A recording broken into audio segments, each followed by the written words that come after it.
Saya dan istri PNS di salah satu kota, mulai akhir tahun 2017. Saat ini saya dalam proses digugat cerai oleh istri saya. Dengan alasan saya suka ngamuk, suka menyalahkan, suka menyudutkan istri. Padahal karena anak kami yang autis, umur 7 tahun, dan belum bisa bicara. Jadi menurut suaminya ini, istrinya menggugat cerai dengan alasan suaminya suka marah-marah. Padahal alasan lebih tepatnya nggak sanggup ngurus anak. Sehingga jangankan bertengkar, ngobrol lama aja sama istri jarang. Karena biasanya setelah pulang dari kantor, anak kami sangat nempel sama ibunya. Hal ini karena dari anak lahir sampai umur 5 tahun saya masih bekerja di luar kota. Pulang kadang 1 bulan sekali atau seminggu sekali ketika akhir pekan. Lebaran pun saya tidak bisa pulang lama karena saya bekerja sebagai salah satu petugas di pelabuhan. Sekarang saya hanya bisa bertemu anak saya 1 minggu sekali, pintu pagar selalu digembok. Istri diajak bertemu juga tidak mau. Selalu sengaja menghindar kalau waktunya saya berkunjung. Chat di WA juga hanya direspon kalau hanya terkait dengan kebutuhan anak kami. Ustadz, bagaimana saya melanjutkan hubungan saya ini? Teman-teman yang dirahmati Allah Subhanahu wa Ta'ala, dulu di masa tabi'in itu ada sebuah cerita. Seorang laki-laki namanya Abdullah Al-Quraisy. Abdullah Al-Quraisy ini adalah seorang suami, seorang laki-laki yang punya istri sangat pemarah. Dia punya pasangan sangat pemarah. Setiap hari kerjanya marah-marah. Kalau istrinya nggak marah, berarti istrinya lagi sakit parah. Karena normalnya dia selalu marah-marah. Suaminya itu dimarahin, dijelek-jelekin, dihina, dicela di depan orang banyak, bahkan sesekali disakiti secara fisik dengan dipukul atau dilempari dengan barang-barang tertentu. Pokoknya Abdullah Al-Quraisy ini punya seorang istri yang durhaka, yang akhlaknya tuh jelek banget. Bertahun-tahun Abdullah Al-Quraisy ini sabar. Dia nggak pernah ngeluh, dia nggak pernah membalas, apalagi sampai menceraikan istrinya. Dia nggak tega banget. Dia kasihan sama istrinya. Walaupun dia sedih, dia kecewa, dia sakit hati, tapi dia nggak tega. Dia kasihan. Dia hanya ngebayangin kalau diceraikan istrinya ini gimana nanti, siapa yang menafkahi. Dan adakah laki-laki yang mau memiliki istri kayak gini? Makanya dia nggak tega untuk menceraikan. Bertahun-tahun dia sabar. Sampai satu hari dia udah nggak tahan lagi, karena mungkin ini puncaknya, mungkin ini istrinya kali ini marahnya luar biasa, sampai akhirnya Abdullah Al-Quraisy udah nggak tahan dengan istrinya. Dia pun pergi dari rumah. Dia pergi dari rumah untuk menenangkan diri dan menguatkan hati untuk memutuskan apakah bertahan atau menceraikan istrinya. Untuk sampai kepada keputusan itu dia perlu menyendiri. Dia perlu memikirkan matang-matang. Dia perlu berdoa kepada Allah. Akhirnya dia pergi dari rumah. Dia masuk ke sebuah masjid kecil yang ada di pinggir kota. Dia berniat untuk iktikaf di masjid itu. Ketika dia masuk ke dalam masjid tersebut, dia melihat ada 2 orang laki-laki di dalam masjid itu juga sedang beriktikaf, tapi mereka musafir. Jadi pada masa dulu masjid itu terbuka 24 jam. Dan banyak sekali musafir yang singgah dan istirahat di masjid. Jadi masjid bisa jadi seperti semacam guest house. Dia masuk ke masjid itu, dia mendapati ada 2 laki-laki sedang iktikaf juga di sana, sedang berzikir, sholat, ibadah. Maka Abdullah Al-Quraisy ikut ibadah di situ. Pada hari Senin, waktu itu mereka berpuasa. Pas sore hari menjelang waktu berbuka, 2 orang laki-laki tadi berbicara. Salah satunya bertanya, kita makan apa ya nanti berbuka? Kata temannya, saya nggak bawa makanan, persediaan makanan saya sudah habis. Kalau gitu kita berdoa aja kepada Allah agar Allah mendatangkan untuk kita makanan. Karena mereka musafir, nggak kenal siapa-siapa, akhirnya mereka berdoa kepada Allah. Setelah berdoa, tiba-tiba datanglah makanan pemberian dari tetangga masjid. 1 porsi makanan yang kemudian mereka bagi bertiga, mereka makan. Mereka kenalan, mereka bagi makanan itu, mereka makan. Lalu hari kedua berlalu, mereka juga seperti itu. Kemudian pas sore hari mereka lapar, malam hari mereka lapar, mereka berdoa, ya Allah, kami lapar belum makan seharian. Akhirnya datang lagi tetangga memberi mereka makanan 1 porsi untuk dibagi bertiga. Hari ketiga, 2 orang laki-laki tadi bilang, ini adalah giliran kamu yang berdoa kepada Abdullah Al-Quraisy. Berdoalah supaya Allah memberikan kita makanan. Di malam hari, ketika mereka udah lapar banget, Abdullah Al-Quraisy berdoa, ya Allah, beri saya makanan, beri kami makanan. Sehingga akhirnya setelah Abdullah Al-Quraisy berdoa, tiba-tiba banyak orang datang ke masjid memberi makanan. 1 persatu datang, ini makanan untuk kalian. Datang orang kedua, orang ketiga, orang keempat, terus datang memberi mereka makanan sampai akhirnya makanannya berlimpah. 2 laki-laki yang pertama tadi kaget, loh, banyak sekali makanan. Siapa orang yang soleh ini ketika dia berdoa sampai Allah memberikan rezeki yang sangat berlimpah? Akhirnya karena makanannya kebanyakan, mereka bagi-bagi lagi ke tetangga. Di malam hari, ketika mereka keesokan hari ketika mereka udah selesai sholat subuh, mereka bertanya kepada Abdullah Al-Quraisy, ya Fulan,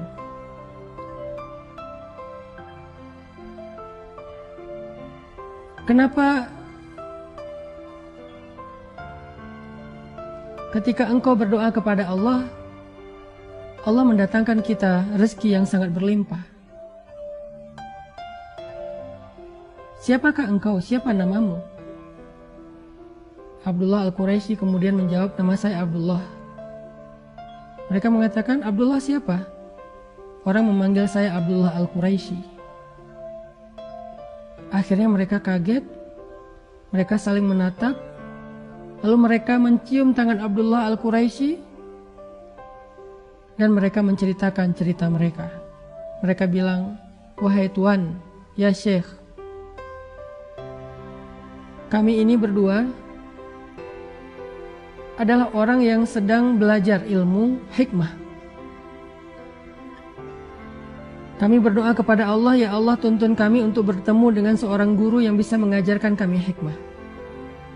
Seorang guru yang bisa mengajarkan kami tentang sabar. Seorang guru yang bisa mengajarkan kami tentang akhlak yang baik. Kami terus berdoa. Tapi tiba-tiba setelah sekian kali berdoa, kami bermimpi. Di dalam mimpi itu kami bertemu dengan seorang laki-laki yang mengatakan, pergilah kalian ke kota Mekah dan carilah seorang laki-laki yang bernama Abdullah Al-Quraisy. Sesungguhnya dia orang solih. Dia bukan ahli ibadah, tetapi dia adalah orang yang sangat sabar terhadap istrinya, dan Allah ridho kepada kesabarannya, sehingga Allah mengangkat derajatnya menjadi orang-orang yang mulia. Akhirnya kami pun berangkat ke kota ini, ke kota Mekah untuk mencari engkau ya Syekh, ingin belajar darimu. Mimpi saya dengan mimpi saudara saya ini sama, kami disuruh untuk belajar kepada seorang laki-laki bernama Abdullah Al-Quraisy yang disebut sebagai seorang laki-laki penyabar terhadap istrinya. Apakah Anda yang dimaksud dalam mimpi kami? Abdullah Al-Quraisy kemudian menangis. Dia merasa bahwa dia mendapatkan jawaban yang dia cari. Ketika dia hampir berputus asa terhadap istrinya, dia mendapatkan jawaban yang dia cari. Sehingga dia pulang ke rumahnya dalam keadaan gembira, dalam keadaan semangat. Dia pulang ke rumahnya mencari istrinya. Ya fulana, ya zaujati, di mana istriku, di mana istriku? Dia mencari istrinya. Setelah beberapa hari dia tinggalkan, ketika dia datang ke rumah, sampai di rumahnya dia melihat banyak orang berkerumun di rumahnya. Dia masuk ke dalam rumahnya. Dia bertanya, di mana istri saya? Semua orang diam. Ketika dia sampai di dalam rumahnya, dia melihat istrinya sudah wafat. Menangis Abdullah Al-Quraisy mengetahui istrinya sudah wafat. Padahal tadi dia meninggalkan istrinya karena udah gak kuat dengan omelan istrinya. Hampir berputus asa dan ingin menceraikan istrinya. Tetapi setelah dia tahu hikmah dari kesabarannya, dia merasa beruntung punya istri yang suka ngomel, istri yang pemarah. Tetapi setelah dia sampai di rumah, dia baru tahu ternyata istrinya sudah wafat. Apa hikmah dari cerita ini, teman-teman? Hikmah dari cerita ini adalah kadang kita melihat pasangan kita yang penuh dengan kekurangan itu sebagai sebuah musibah. Kadang kita melihat anak kita yang punya masalah, kekurangan seperti di sini tadi ada kasus anaknya autis dan seterusnya, itu sebagai sebuah musibah. Sehingga kita mengeluhkan apa yang sudah Allah titipkan kepada kita. Mengeluhkan pasangan, mengeluhkan anak, mengeluhkan mertua, mengeluhkan orang tua, mengeluhkan keluarga. Dengan segala bentuk keluh kesah kita dan segala kekurangan-kekurangan yang membebani kita. Tapi kita nggak pernah tahu. Karena bisa jadi justru Allah Subhanahu wa Ta'ala mendatangkan kepada kita selama ini banyak kebaikan justru lewat kesabaran kita terhadap keluarga kita. Kita nggak pernah tahu. Bisa jadi selama ini karir kita itu bagus karena Allah melihat kesabaran kita di rumah. Kita nggak pernah tahu. Bisa jadi bisnis kita selama ini berkembang dan memberikan hasil yang luar biasa, itu karena Allah ingin memberikan kita balasan atas kesabaran kita selama kita di rumah tangga. Kita nggak pernah tahu. Bisa jadi kita sukses itu sebagai balasan dari Allah karena kesabaran kita di rumah. Kita nggak pernah tahu. Bisa jadi banyak dari kebaikan hidup kita itu datangnya lewat kesabaran kita terhadap orang-orang yang ada di dekat kita. Sehingga ketika kita lari dari masalah itu, ketika kita lari berputus asa dari ujian itu, mencoba untuk mencari sesuatu yang lebih nyaman, bisa jadi Allah juga akan mencabut keberkahan dan kebaikan yang selama ini Allah berikan kepada kita. Kita nggak pernah tahu. Itulah kenapa Allah Subhanahu wa Ta'ala berfirman, fa inna ma'al usri yusra. Inna ma'al usri yusra. Sesungguhnya bersama kesulitan ada kemudahan. Bersama kesulitan ada kemudahan. Bersama istri yang suka ngomel, Allah datangkan kemuliaan. Bersama seorang anak yang punya kebutuhan khusus, Allah datangkan rezeki. Bersama suami yang pemarah, Allah datangkan kemuliaan. Seperti Allah memuliakan Asiyah karena suaminya. Kalau Asiyah tidak punya suami seperti Firaun, lalu dia bersabar atas kedurhakaan suaminya, mungkin Asiyah tidak menjadi perempuan yang istimewa. Bisa jadi Sayyidah Maryam, kalau tidak diuji dengan punya anak tanpa punya suami, lalu dihujat, dicela, dihina, dibully oleh masyarakatnya, mungkin Sayyidah Maryam tidak menjadi perempuan istimewa. Kalau Sayyidah Aisyah tidak diuji dengan sifat cemburu yang luar biasa terhadap istri-istri Nabi yang lain, mungkin Sayyidah Aisyah tidak menjadi perempuan istimewa. Sayyidah Fatimah, kalau tidak diuji dengan seorang suami yang miskin seperti Ali, udah miskin, sibuk pula untuk berdakwah sehingga dia tidak memberikan nafkah yang cukup buat Fatimah. Berkali-kali Fatimah merasa berat untuk menafkahi dan membesarkan anak-anaknya sendiri, sedangkan Ali sibuk sering keluar kota untuk berdakwah. Mungkin Fatimah tidak akan menjadi perempuan istimewa. Bisa jadi keistimewaan yang kita dapatkan dalam hidup selama ini, apakah itu rezeki, karir, kemuliaan, kehormatan, yang pastinya keistimewaan di dalam pandangan Allah, bisa jadi semua itu kita dapatkan bersama dengan kesulitan yang Allah berikan dalam kehidupan kita. Bisa jadi semua kebaikan hidup yang selama ini kita rasakan datangnya melalui ujian-ujian yang selama ini kita rasakan. Fa inna ma'al usri yusra. Inna ma'al usri yusra. Makanya belajar dari Abdullah Al-Quraisy, bersabarlah terhadap pasangan kita. Teruslah meminta kepada Allah agar Allah memberinya petunjuk, agar Allah memberinya hidayah. Bersabarlah terhadap anak kita. Jangan berputus asa, karena Allah yang maha menyembuhkan, Allah yang maha memberikan petunjuk, Allah yang maha mengubah segala sesuatu. Kun fayakun. Jangan berputus asa. Lihatlah di sekeliling kita.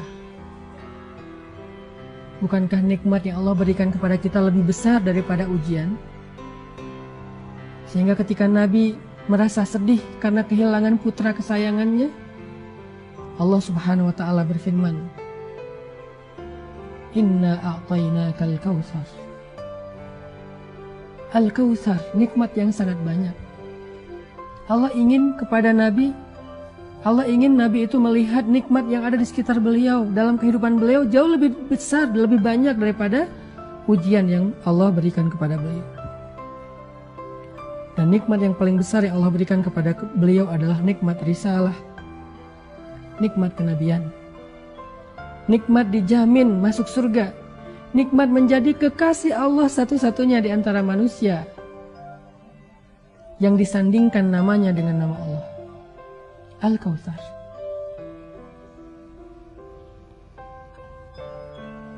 Maka cobalah kita lihat di sekeliling kita, dalam kehidupan kita. Bukankah selama ini kita mendapatkan banyak kebaikan dari Allah? Lalu coba tanya ke hati kita. Kebaikan yang kita dapatkan itu karena alasan apa Allah berikan kepada kita? Ibadah kita sedikit. Kenapa Allah berikan kita kebaikan? Dosa-dosa kita banyak. Dosa-dosa kita di masa lalu berlimpah. Kenapa Allah masih kasih kita kebaikan? Apa alasan Allah ngasih kita kebaikan selama ini dalam hidup? Coba kita tanya. Bisa jadi jawabannya, alasan Allah memberikan kita kebaikan selama ini dalam hidup adalah karena kita masih bersabar menghadapi ujian-ujian kehidupan.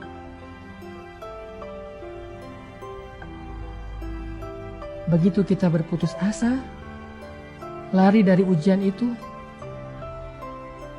bisa jadi di waktu yang sama Allah juga akan mencabut satu persatu dari kebaikan hidup kita. Jangan lari dari ujian Allah, tapi berusahalah untuk mencari jalan keluar, tapi jangan lari. Jangan menghindar, jangan berputus asa.